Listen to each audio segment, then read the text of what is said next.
ৰাধে ৰাধে বন্ধুসকল, আজি মই বৃন্দাবন মথুৰাৰ প্ৰেম মন্দিৰ চাবলৈ আহিছোঁ।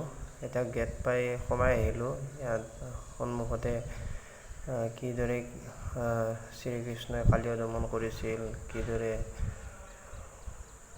ইয়াত ধুনীয়াকৈ দেখুওৱা আছে শ্ৰীকৃষ্ণই কিদৰে লীলা কৰিছিল। এয়া প্ৰেম মন্দিৰৰ সন্মুখৰ ভাগ। ইয়াত বহুতো মানুহ আহিছে, পৰ্যটক। কি ধুনীয়া শান্তিৰ পৰিৱেশ, এটা ভক্তিমূলক পৰিৱেশ। আজি প্ৰেম মন্দিৰৰ ধুনীয়া এই পবিত্ৰ স্থানত আপোনালোকক মই দেখুৱাবলৈ পাৰিছোঁ আৰু মই নিজেও চাবলৈ পাৰিছোঁ। এয়া সুখ অনুভৱ কৰিছোঁ। এয়া মই ভিতৰলৈ গৈ আছোঁ।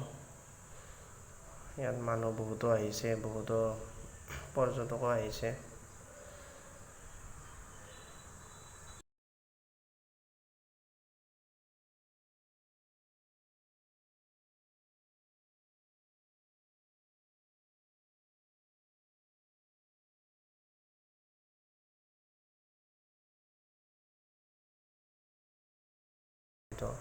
দেখিবলৈ বৰ ধুনীয়া।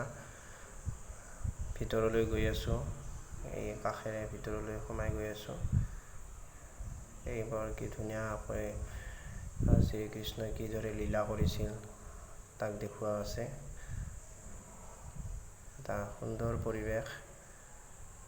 এয়া এইফালেদি প্ৰেম মন্দিৰৰ ভিতৰলৈ সোমাই যোৱা হয়। মানুহবিলাকে লাইন পাতি ভিতৰলৈ সোমাই গৈ আছে। আপোনালোকে দেখি আছে, ৰ'দ বহুত আজি, ৰ'দ গৰম। আপোনালোকে দেখি আছে। এতিয়া আমিও প্ৰেম মন্দিৰৰ ভিতৰলৈ সোমাই যাম আৰু আশীৰ্বাদ ল'ম।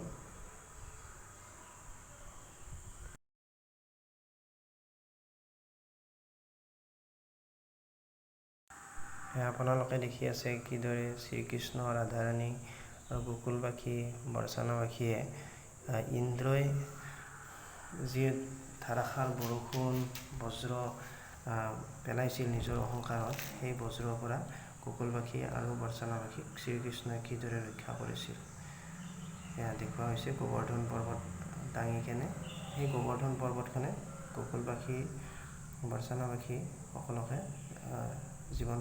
জীৱন ৰক্ষা কৰিছিল, এয়া দেখুওৱা হৈছে।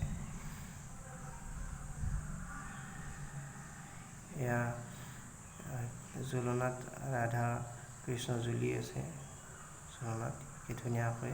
আৰু এইবিলাক গোপিনীসকলো আছে।